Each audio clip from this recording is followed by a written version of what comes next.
Hi there, it's time for another Art from Home video. Today we're going to learn about why the artist Warrington Colescott was so important to American printmaking in the 20th century. Hope you enjoy it. One of my recent videos featured a satirical printmaker from the early 19th century, Francisco Goya of Spain.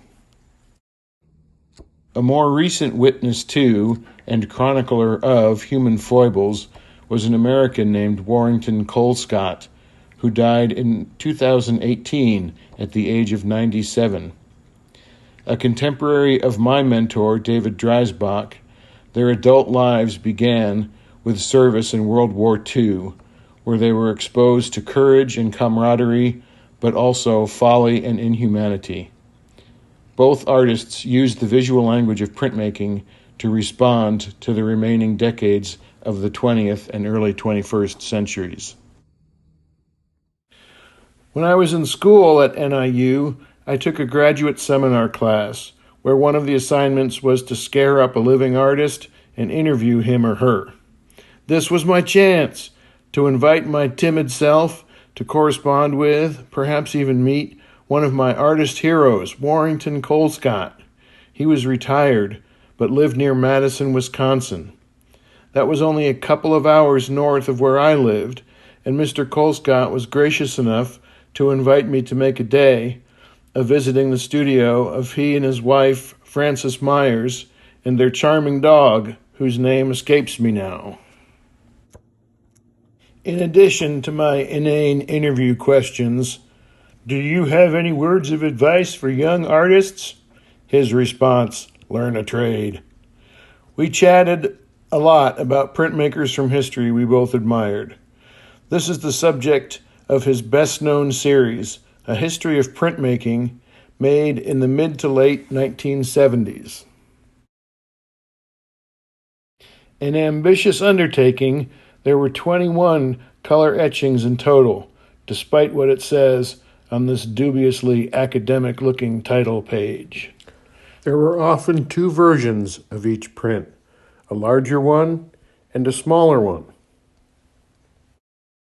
They chronicled the adventures of Albrecht Dürer, Rembrandt, Goya, Picasso, and Toulouse-Lautrec, to name a few. These were the prints I most admired of Colescott's, as they dealt with printmakers, my people. He showed some to me that day. Most I had only seen in reproductions. I was dazzled, and my acquisitive nature kicked in. The thought of having a real Colescott print in my apartment, where I could see it every day, study it, try to figure out the process by which it was made, discover new details I had hitherto missed in previous viewings, appreciate the real colors and textures, and not just rely on reproductions. I sheepishly asked, are any of these for sale? Mr. Colescott was a very nice man and could surely see my enthusiasm. He gave me a good deal. So I've gotten to do all those fun things I just mentioned, and I am grateful. What I wound up with was the small version of Lunch with Lautrec. Toulouse-Lautrec's medium was lithography, and Colescott tried to mimic the flat tones inherent to this process. One thing that fascinates me about this print are the colors. In this Lautrec litho, we get a glimpse of Colescott's inspiration for the palette: greens, yellowish orange, and black. It is printed from 2 copper plates with shapes cut out of them. An embossed outline reveals the edges of the plates. One is inked in orange, the other in green. In areas where they do not overlap, we're given a key to know which exact colors are being used and to appreciate the fact that all the other colors in the print are made by overlapping densities of these 2 colors. In other words, as red and blue make purple, orange and green can make a range of golden, ochre, brownish tones. The blacks are added with a roller, passing over the surface and depositing ink through a stencil. Toulouse-Lautrec himself is hardly the focal point, cooking away down in the corner, as he loved to do, hence the title of the print, Lunch with Lautrec. Another fun fact, perhaps not well known, is that Lautrec was from an aristocratic family. To keep the lineage pure and unsullied, a lot of inbreeding went on. This left Lautrec with some physical weaknesses, such as shortened legs. The character behind him is drawn quite beautifully. She is, of course, based on one of Lautrec's lithographs. Here, for comparison, is the initial preparatory drawing. Look for similarities and differences in both finished versions. The larger printed version, actually made first, is printed in green and red with a surface roll of blue in one area. Now, this other print that I have was hot off the press, so to speak, when I visited Mr. Colescott in 1992. It's from another series about art and artists called My German Trip. One update from the History of Printmaking series is the insertion of Colescott himself into the action.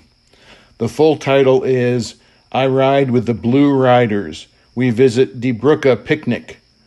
On other impressions, I have seen the title continue, We Enjoy a Bratwurst, reminding me of summer in Milwaukee. Blaue Reiter, or the Blue Riders, was the name of a German artist collective that got together in 1911, centered around Wassily Kandinsky, who produced this image. The painter Franz MARC was a member. It is an irony of history that we can look back and know that this artist, so full of life when he made this painting, would later die in World War I. As Colescott says in a letterpress text that accompanies this etching, they celebrated in painting and prints their aborted youth, the beauty of nature, and the human body. What a fine group to ride with. Also among the Blue Riders were several women, including Gabriele Munter, depicted here in an expressionistic yellow, sharing a blue steed with Colescott himself, recognizable as an American by his 10-gallon hat and cowboy boots. Die Brücke, or the bridge, came together a few years earlier, in 1905. The letters KGB in this woodcut stand for Künstlergruppe Brücke, German for artist group Brücke, or the bridge. The Russian KGB is of no relation, was not an artist group, and did not form until 1954. The group took a collective interest in, among other things, depicting slender yet angular nymphs bathing outdoors without their clothes on, just as Colescott says. Here are representative paintings by KARL SCHMIDT-ROTLUFF and Otto Müeller. On the right, we see Brücke members KARL SCHMIDT-ROTLUFF manning the grill and waving hello, and Ernst Ludwig Kirchner in a boldly striped robe, which is actually toned down quite a bit from the original painting it is borrowed from. Perhaps this is the woodcut we just saw Kirchner working on. All of the members of Die Brücke were prolific printmakers and took to the medium with immediacy and experimentation. Thanks for joining me on this little journey. If you've enjoyed it, consider subscribing to the NIU CVPA channel on YouTube. You can also find these Art from Home videos on the NIU Arts blog, the NIU Art Museum Facebook page, or my personal Facebook page.